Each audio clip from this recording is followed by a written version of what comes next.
Capítulo 10. Torrejas de natas. Ingredientes: 1 taza de natas, 6 huevos, canela, almíbar. Manera de hacerse: se toman los huevos, se parten y se les separan las claras. Las 6 yemas se revuelven con la taza de natas. Se baten estos ingredientes hasta que se torne ralo el batido. Entonces se vierten sobre una cazuela previamente untada con manteca. Esta mezcla dentro de la tartera no se debe sobrepasar un dedo de altura. Se pone sobre las horquillas a fuego muy bajo y se deja cuajar. Tita estaba preparando estas torrajas a petición expresa de Gertrudis, pues eran sus postres favoritos. Tenía mucho tiempo de no comerlos y quería hacerlo antes de dejar el rancho al día siguiente. Había pasado en casa solo una semana, pero eso era mucho más de lo que había planeado. Mientras Gertrudis untaba la cazuela donde Tita versaría las natas batidas, no paró de hablar. Tenía tantas cosas que contarle que ni con un mes hablando día y noche podría agotar su conversación. Tita la escuchaba con gran interés. Es más, le daba temor que dejara de hacerlo, pues entonces tocaría el turno de ella. Sabía que solo le quedaba el día de hoy para contarle a Gertrudis su problema y, aunque se moría de ganas de desahogarse con su hermana, tenía resquemores en cuanto a la actitud que ésta tomaría con ella. La estancia de Gertrudis y su tropa en la casa, en lugar de agobiar de trabajo a Tita, le había proporcionado una enorme paz. Con tanta gente por toda la casa y los patios, era imposible conversar con Pedro.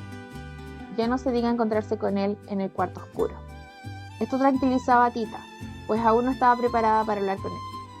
Antes de hacerlo, quería analizar bien las posibles soluciones que tenía el problema de su embarazo y tomar una determinación. Por un lado estaban ella y Pedro, y por otro estaba su hermana, en total desventaja. Rosaura no tenía carácter, le importaba mucho aparentar en la sociedad, seguía gorda, pestilente, pues ni con el remedio que Tita le dio pudo aminorar su intenso problema. ¿Qué pasaría si Pedro la abandonaba por ella? ¿Qué tanto le afectaría a Rosaura? ¿Qué sería de Esperanza? Ya te aburrí con mi plática, ¿verdad? Claro que no, Gertrudis. ¿Por qué dices eso? Nada más porque te veo con la mirada perdida desde hace rato. Dime, ¿qué es lo que te pasa? Se trata de Pedro, ¿verdad? Sí, Si lo sigues queriendo, ¿cómo es entonces que vas a casarte con John? ya no me voy a casar con él. No puedo hacerlo. Tita se abrazó a Gertrudis y lloró en su hombro, en silencio. Gertrudis le acariciaba el pelo con ternura, pero sin descuidar el dulce de torrejas que estaba sobre la lumbre. Sería una pena que no pudiera comerlo. Cuando estaba a punto de empezar a quemarse, separó a Tita de su lado y con dulzura le dijo: Nada más déjame quitar eso de la lumbre. Y ahorita sigues llorando, ¿sí? A Tita no pudo menos que causarle risa que en estos momentos Gertrudis estuviera más preocupada por el fuego de las torrejas que por el de ella. Claro que esta actitud era comprensible, pues por un lado Gertrudis ignoraba la gravedad del problema de su hermana, y por el otro tenía un gran antojo de comer torrejas. Secándose las lágrimas, Tita misma retiró del fuego la cazuela, pues Gertrudis se quemó la mano al tratar de hacerlo. Cuando estaban frías las natas, se cortan en pequeños cuadros, de un tamaño que no los haga quebradizos. Por su parte se baten las claras, para rebozar en ellas los cuadros de nata, y después freírlos en aceite. Por último se echa el almíbar, y se ponen con canela molida. Y se polvorean con canela molida. Mientras dejaban enfriar las natas para poder capearlas después, Tita le confió a Gertrudis todos sus problemas. Primero le mostró lo inflamado que tenía el vientre y cómo sus vestidos y faldas ya no le cerraban. Luego le contó cómo por las mañanas al levantarse sentía mareos y náuseas, cómo el busto le dolía tanto que nadie se lo podía tocar. Y al último, así como quien no quiere la cosa, le dijo que esto, tal vez, quién sabe, a lo mejor, lo más posible, era porque estaba un poquito embarazada. Gertrudis la escuchó con calma y sin impresionarse en ningún momento. En la revolución ella había visto y oído cosas mucho peores que estas. Y dime, ¿ya lo sabe Rosaura? No sé qué es lo que haría si se entera de la verdad. La verdad. Mira, Tita, la mera verdad es que la verdad no existe. Depende del punto de vista de cada quien. Por ejemplo, en tu caso, la verdad podría ser que Rosaura se casó con Pedro, a la mala, sin importarle un comino de ustedes verdaderamente si quieren. ¿Verdad que no miento? Pues sí, pero el caso es que ahora ella es la esposa, yo no. ¿Eso qué importa? ¿Esa boda cambió en algo lo que Pedro y tú sienten de verdad? No, ¿Verdad que no? Pues claro. Porque es amor. Es uno de los más verdaderamente verdaderos que yo he visto en mi vida. Y tanto Pedro como tú cometieron un error de callar la verdad. Pero aún están a tiempo. Mira, mamá ya murió. Y verdad de Dios que ella sí que no entendía razones. Pero con Rosaura es distinto. Ella bien que sabe la verdad y la tiene que entender. Es más, creo que en el fondo siempre la ha entendido. Así que a ustedes no les queda de otra que hacer valer su verdad y punto. ¿me aconsejas entonces que hable con ella? Mira, es lo que yo te digo, lo que tú harás en tu lugar. ¿Por qué no vas preparando el almíbar para mis torrejas? Digo, para ir adelantando, porque la verdad es que yo ya sé que se está haciendo tarde. Tita aceptó la sugerencia y empezó a elaborar el almíbar sin perder detalle de las palabras de su hermana. Gertrudis estaba sentada frente a la puerta de la cocina que daba al patio trasero. Tita estaba al otro lado de la mesa y dando la espalda a la puerta, por lo que era imposible que viera venir a Pedro caminando hacia la cocina, cargando un costal de frijoles para alimentar a la tropa. Entonces, Gertrudis, con su gran práctica en el campo de batalla, midió estratégicamente el tiempo que Pedro tardaría en cruzar por el umbral de la puerta para en ese preciso instante dispararle las palabras. Yo creo que entonces sería bueno que Pedro se enterara de que esperas un hijo suyo. Con gran éxito dio en el blanco. Pedro, fulminado, dejó caer el costal al suelo. Se moría de amor por Tita. Esta gritó asustada y descubrió a Pedro, que la miraba emocionado hasta las lágrimas. Pedro, qué casualidad que llega. Mi hermana tiene algo que decirle. ¿Por qué no van a la huerta a platicar mientras yo termino el almíbar? Tita no sabía si recriminarle o agradecerle a Gertrudis su intervención. Más tarde hablaría con ella, pero ahora no le quedaba otra que hacer lo propio con Pedro. En silencio, Tita le dio a Gertrudis la vasija que tenía en las manos, donde había empezado a preparar el almíbar. Sacó del cajón de la mesa un arrugado papel con la receta escrita en él y se lo dejó a Gertrudis, por si acaso lo necesitaba. Salió de la cocina, seguida con Pedro. Claro, Gertrudis necesitaba la receta, sin ella sería incapaz de hacer nada. Con cuidado empezó a leerla y a tratar de seguirla. Se bate una clara de huevo en medio cuartillo de agua para cada 2 libras de azúcar o piloncillo. 2 claras de huevo en un cuartillo de agua para 5 libras de azúcar, en las mismas proporciones para mayor o menor cantidad. Se va a servir el almíbar hasta que suba 3 veces, calmando el hervor con un poco de agua fría, que se echará cada vez que suba. Se aparta entonces del fuego, se deja reposar y se espuma.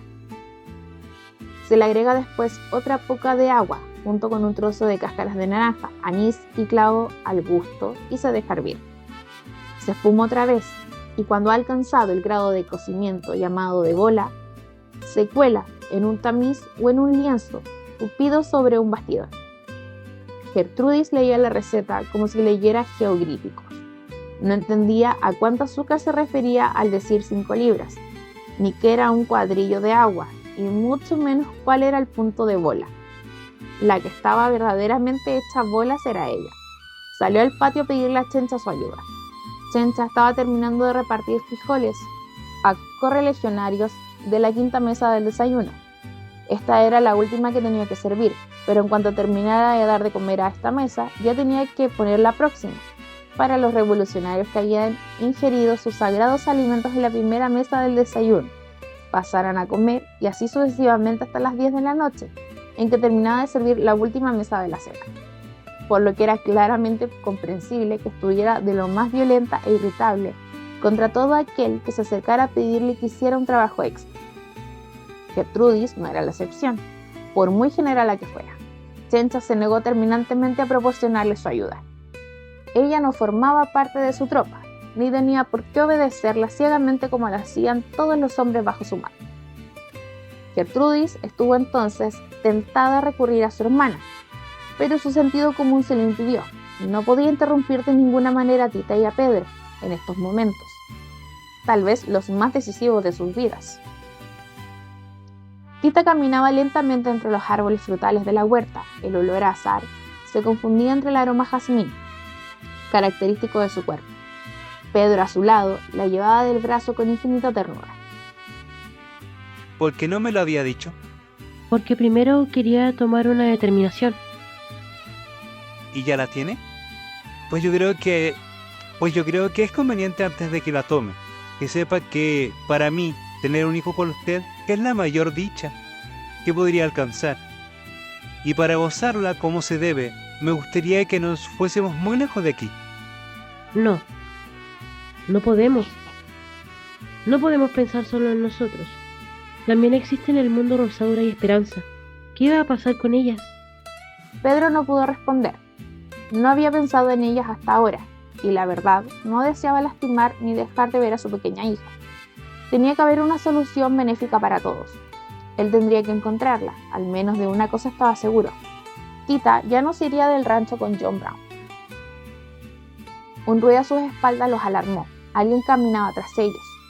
Pedro de inmediato soltó el brazo de Tita, giró disimuladamente la cabeza para ver de quién se trataba.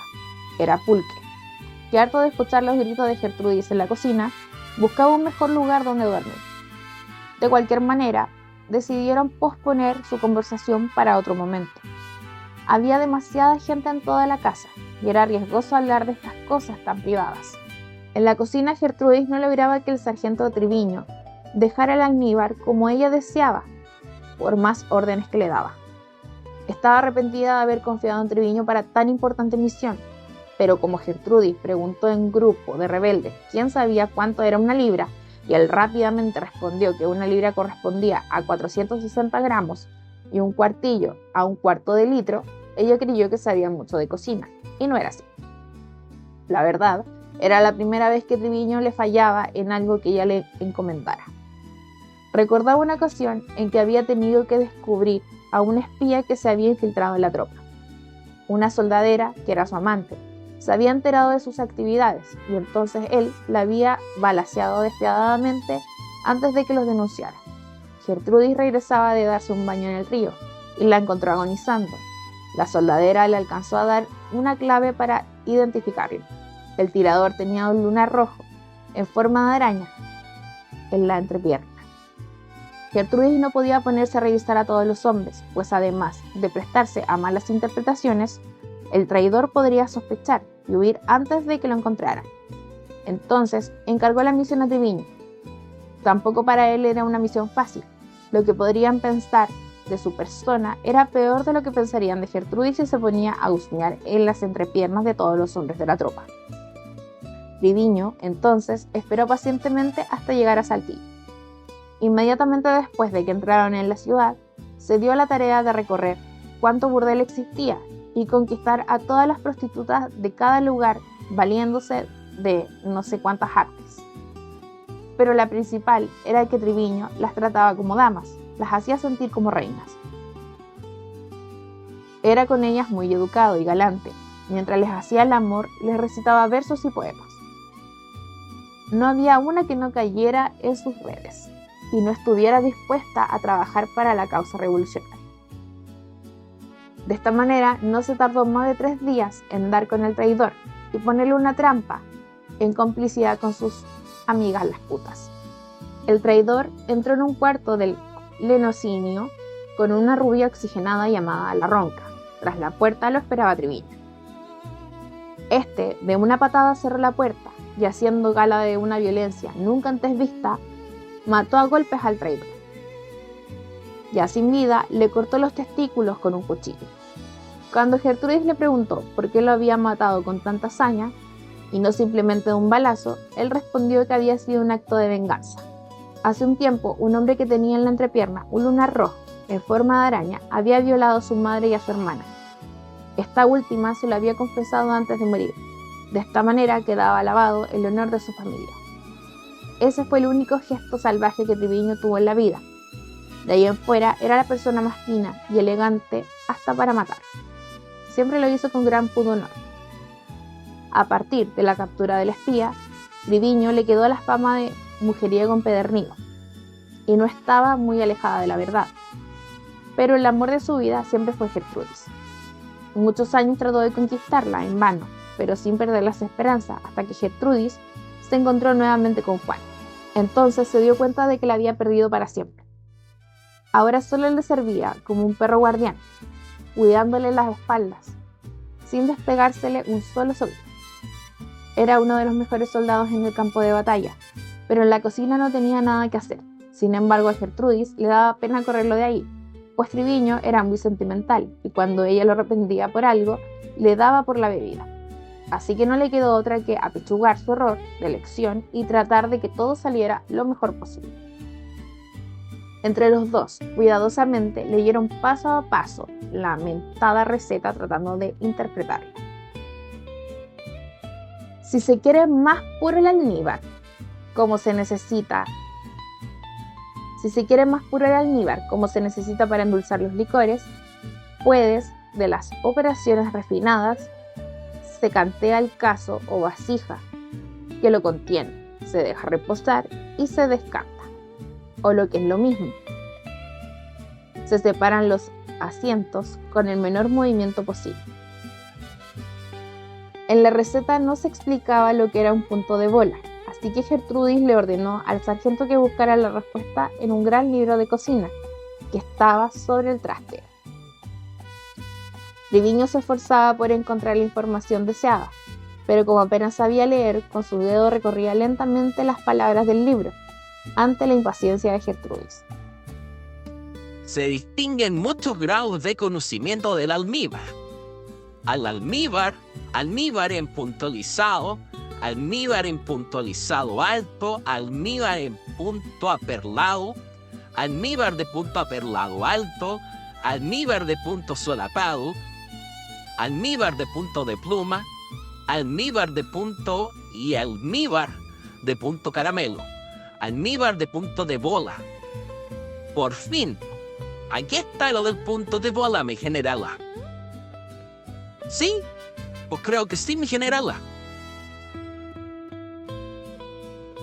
A ver, trae acá. Ya me despertaste. Gertrudis le leyó al sargento las instrucciones, con fluidez y en voz alta. Para conocer si el almíbar está en este punto, se remoja los dedos en un cubilete o jarro de agua fría y se coge el almíbar, volviéndolas a meter con prontitud en el agua. Si al enfriarse el almíbar se hace bola y se maneja como pasta, está cocido al grado o punto de bola. ¿Entendiste? ¿Sí? Pues creo que sí, mi generala. Más te vale, porque si no te juro que te mando a fusilar.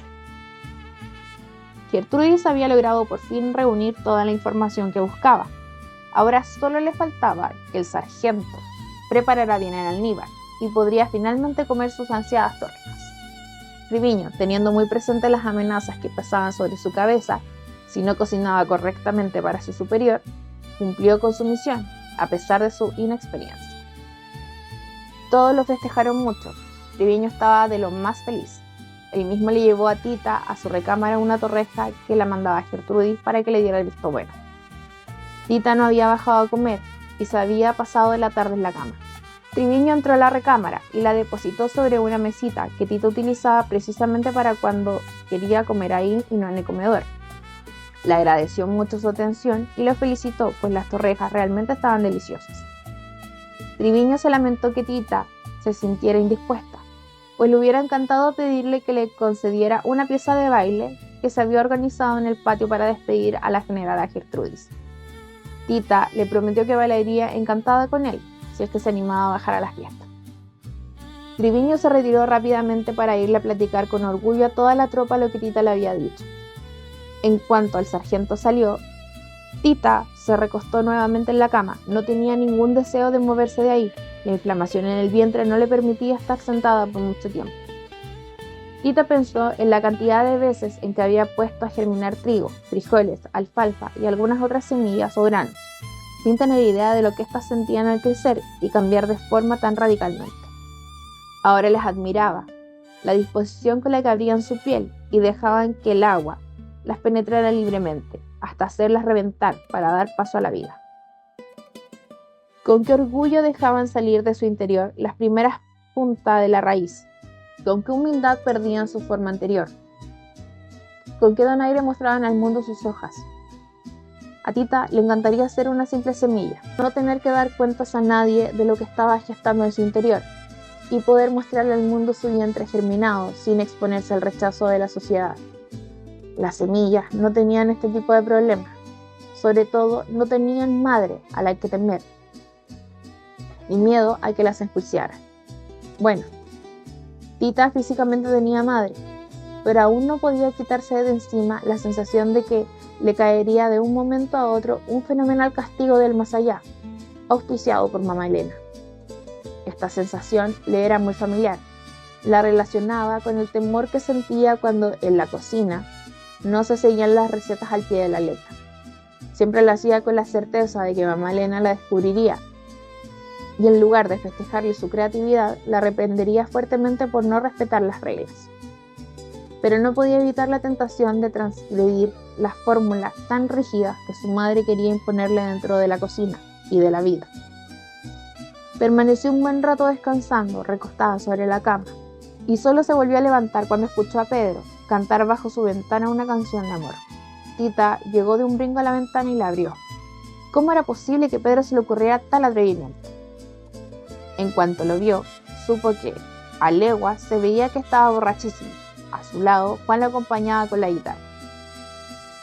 Tita se asustó mucho, ojalá que Rosabra ya estuviera dormida, o si no, la que se iba a armar. Mamá Elena entró furiosa a la habitación y le dijo: ¿Ya viste lo que estás ocasionando? Pedro y tú son unos desvergonzados. Si no quieres que la sangre corra de esta casa, vete a donde no pueda hacerle daño a nadie, antes de que sea demasiado tarde. La que debería irse es usted. Ya me cansé de que me atormente. Déjeme en paz de una vez por todas. No lo voy a hacer hasta que te comportes como una mujer de bien. O sea, decentemente. ¿Qué es comportarse decentemente? ¿Como usted lo hacía? Sí, Pues es lo que hago. ¿O no tuvo usted una hija ilícitamente? te vas a condenar por hablarme así. No más de lo que usted está. Cállate la boca. Pues, ¿qué te crees que eres? Me creo lo que soy. Una persona que tiene todo el derecho de vivir la vida como mejor me plazca. Déjeme de una vez por todas.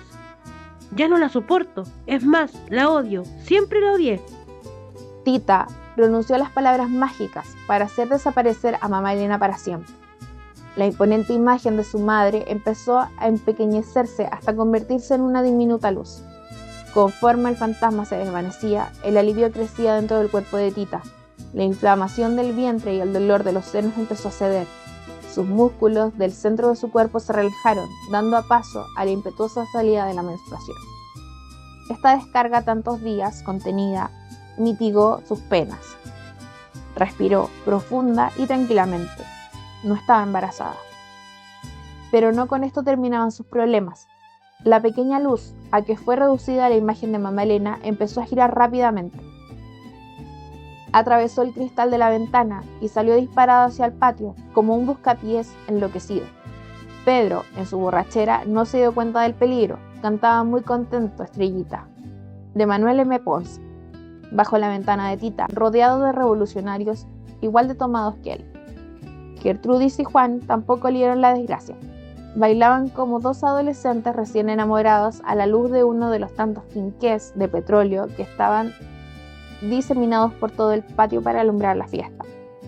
De pronto, el buscapiés se acercó a Pedro, girando vertiginosamente, y con furia hizo que el quinqué más cercano a él estallara en 1000 pedazos. El petróleo esparció las llamas con rapidez sobre la cara y el cuerpo de Pedro. Tita, que estaba terminando de tomar las medidas adecuadas para recibir su menstruación, escuchó el alboroto que el accidente de Pedro provocaba. Precipitadamente llegó hasta la ventana, La abrió y vio a Pedro corriendo por todo el patio, convertido en una antorcha humana. Entonces Gertrudis lo alcanzó, se arrancó de un tiro en la falda de sus vestidos y con ella cubrió a Pedro, derribándolo sobre el piso. Tita no supo cómo bajó las escaleras, pero llegó al lado de Pedro en solo 20 segundos. Gertrudis le quitaba en ese momento la ropa humeante. Pedro aullaba de dolor. Tenía quemaduras por todo el cuerpo. Entre varios hombres lo cargaron cuidadosamente para llevarlo a su recámara. Tita tomó a Pedro de la única mano que tenía libre de quemaduras y no se separó de él. Cuando iban subiendo la escalera, Rosaura abrió la puerta de su recámara. Percibió de inmediato el fuerte olor a plumas quemadas. Se acercó a las escaleras con la intención de bajar a ver qué sucedía y ahí se topó con el grupo que cargaba a Pedro envuelto en humo. Tita, a su lado, lloraba desconsolada. El primer intento de Rosaura fue correr a ayudar a su marido. Tita trató de soltarle la mano a Pedro para permitir que Rosaura se acercara a él, pero Pedro, entre quejidos, hablándole por primera vez de tú, clamó: Tita, no te vayas, no me dejes. No, Pedro, no lo haré. Tita tomó nuevamente la mano de Pedro. Rosaura y Tita se miraron por un momento retadoramente. Entonces Rosaura comprendió que ella no tenía nada que hacer ahí. Se metió en su recámara y se cerró con llave. De ahí no salió en una semana. Como Tita no podía ni quería despertarse del lado de Pedro, ordenó a Chencha que trajera claras de huevo batidas con aceite y bastante papas crudas, bien machacadas. Estos eran los mejores métodos que conocía contra las quemaduras. Las claras de huevo se ponen con una pluma fina sobre la parte dañada, renovando la aplicación cada vez que el lienzo se seque. Después hay que poner emplastos de papas crudas machacadas para reducir la inflamación y calmar el dolor. Tita se pasó toda la noche aplicando estos remedios caseros. Mientras le ponía el emplasto de papas, observaba el rostro de Pedro. Ni señas quedaban de sus pobladas cejas y sus grandes pestañas. El cuadrado mentón ahora tenía forma oval por la hinchazón. A Tita no le importaba que fuera a quedar con alguna marca, pero tal vez a Pedro sí. ¿Qué ponerle para evitar que le quedaran cicatrices? Nacha le dio la respuesta, que a su vez, Luz del Amanecer le había dado a ella. Lo mejor en estos casos era ponerle a Pedro corteza de árbol de tepescuito. Tita salió corriendo al patio y, sin importarle que la noche estaba muy avanzada, levantó a Nicolás y lo mandó a conseguir esa corteza, con el mejor brujo de la región. Ya casi al amanecer logró calmar un poco el dolor de Pedro y que éste se quedara dormido por un momento. Aprovechó para salir a despedir a Gertrudis, pues desde hace rato oía los pasos y las voces de la gente de su tropa mientras alistaban a los caballos para retirarse. Gertrudis habló con Tita por largo rato. Lamentaba no poderse quedar a ayudar en el infortunio, pero le habían llegado órdenes de atacar Zacatecas. Gertrudis le agradeció los momentos tan felices que habían pasado a su lado. Le aconsejó que no dejara de luchar por Pedro, y antes de despedirse le dio una receta que las soldaderas usaban para no embarazarse. Después de cada relación íntima se hacían un lavado de agua hervida y unas gotas de vinagre. Juan se acercó a ellas e interrumpió la conversación para informarle a Gertrudis que era hora de partir. Juan le dio un fuerte abrazo a Tita y le envió a Pedro, por su conducto, los mejores deseos para su restablecimiento. Tita y Gertrudis se abrazaron emocionadas. Gertrudis subió a su caballo y se fue. No iba cabalgando sola, llevaba a su lado, en la alforja, su niñez encerrada en un frasco de torrejas de nata. Tita los vio irse con lágrimas en los ojos. Chencha también, pero al contrario de Tita, las de ella eran de felicidad. Por fin podría descansar. Cuando Tita iba a entrar nuevamente a la casa, escuchó un grito de Chencha. ¡No puede ser! ¡Ya vienen de regreso! Efectivamente, tal parecía que alguien de la tropa regresaba al rancho, pero no podía ver bien de quién se trataba, por la polvadera que los caballos habían levantado en su retirada. Forzando la vista, con gusto reconocieron que se trataba de la carretela de John. Ya estaba de regreso. Al verlo, Tita se sintió completamente confundida. No sabía qué iba a hacer ni qué le iba a decir. Por una parte le daba gusto enorme verlo, pero por otra, se sentía muy mal de tener que cancelar su compromiso matrimonial con él. John llegó hasta ella con un gran ramo de flores, la abrazó emocionado y al besarla se dio cuenta de que algo había cambiado dentro de Kika. Continuará. Siguiente receta: frijoles gordos en chile a la texcucana. Si te gusta este contenido, no olvides dar like y suscribirte y activar la campanita, así seguiremos compartiendo contigo. Además, puedes seguirnos en todas nuestras redes sociales: YouTube, Instagram, Facebook y TikTok.